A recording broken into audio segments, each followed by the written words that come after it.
and the law and our constitution is very clear that as much as impeachment is a political process, it must conform to the law and to the fair administrative actions that are required.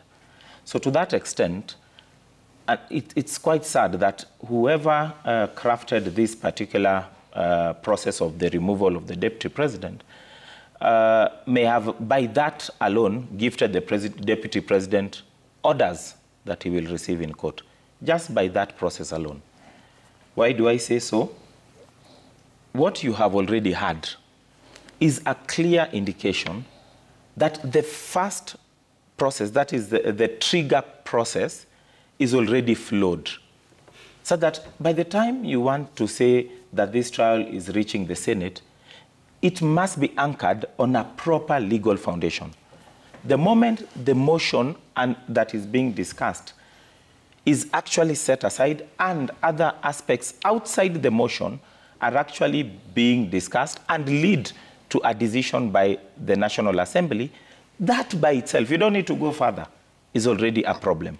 So by allowing that alone, and my sister sits in that seat of the speaker, that is already a problem because that's where the speaker needed to intervene. But even as we speak about that, Sam, the speaker who is supposed to be the neutral arbiter there is already part and parcel of the accusers. And not only the speaker, because even if the speaker would have resigned, or not resigned, would have actually given way to the deputy speaker, the deputy speaker is actually also in that choir of attacking or making that decision.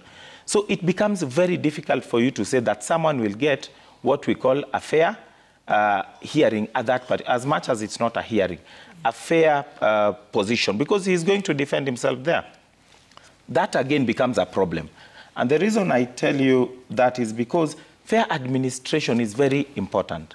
My sister here had challenges in 2013 when she actually was at the helm of the judiciary in terms of the registrar of the judiciary. And she was hounded out of office for the same reason she's saying, in subordination and all that. And we were there to support and say, this is wrong. And let me tell you, none other than the Supreme Court supported her and said, you did not give her a right to fair hearing.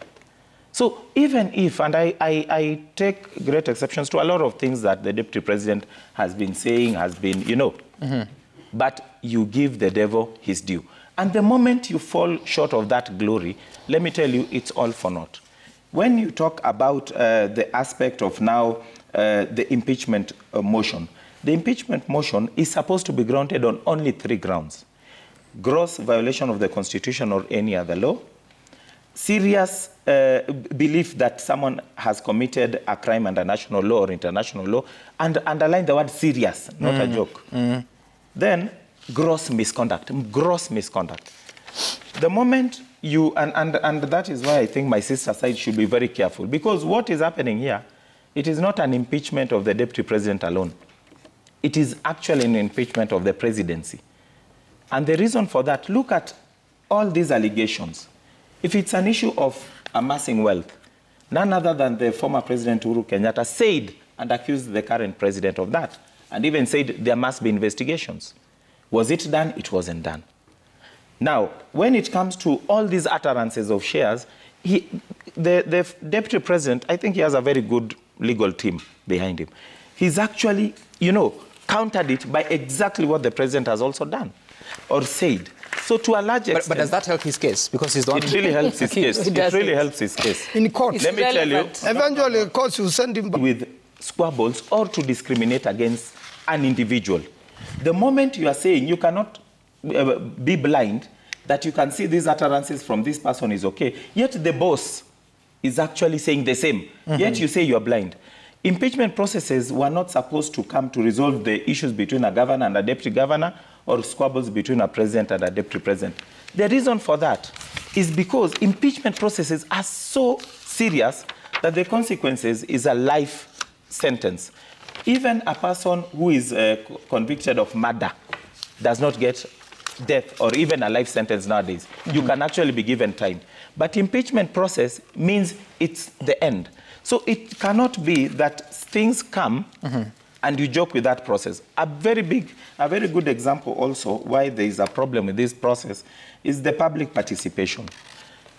The Supreme Court has rendered itself in the BAT case, and that is the grand norm, that in terms of the aspect of public participation, it is so important that saving money or time in itself does not justify inadequate opportunities for public participation. Look at the public participation that has happened. You find that it is Parliament or parliamentary staff that were actually heading this. You find that in terms of the, once the court said it goes to the constituencies, there are many constituencies which did not conduct it. But over and above that, it was the government administrative leadership that actually took center stage. Then they are the same people who come and analyze and tell you these are the results. You become, and remember the head of parliament or the leadership of parliament has already taken a position. There is nothing independent on that. So ideally, who should conduct that public participation? That's why I'm saying the problem started with the leadership of parliament taking a position. That is why, because ideally they should do it, but they actually decided that they have taken a position. It actually mars that and poisons the environment from the word go. Let me tell you, in many instances, we have, like Law Society of Kenya, we have actually delegated some aspects and we give it to IEBC. With or without commissioners, the Secretariat does that, and effectively and efficiently. And because, not because you do not trust you will do a good job, but because you are saying, let justice not only be done, but be seen to be done. That the process itself, we want to be so fair that let there be no dosari in this process. Such that you don't give Rigathi Gachagua a chance to challenge this matter in court. But right now, he has a whole field of reasons to challenge this matter. And let me tell you, the problem is, and I like Moses Kuria when he said, when you start a fight, be sure you are going to finish it.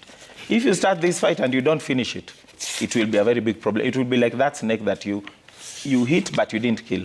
It will hound you.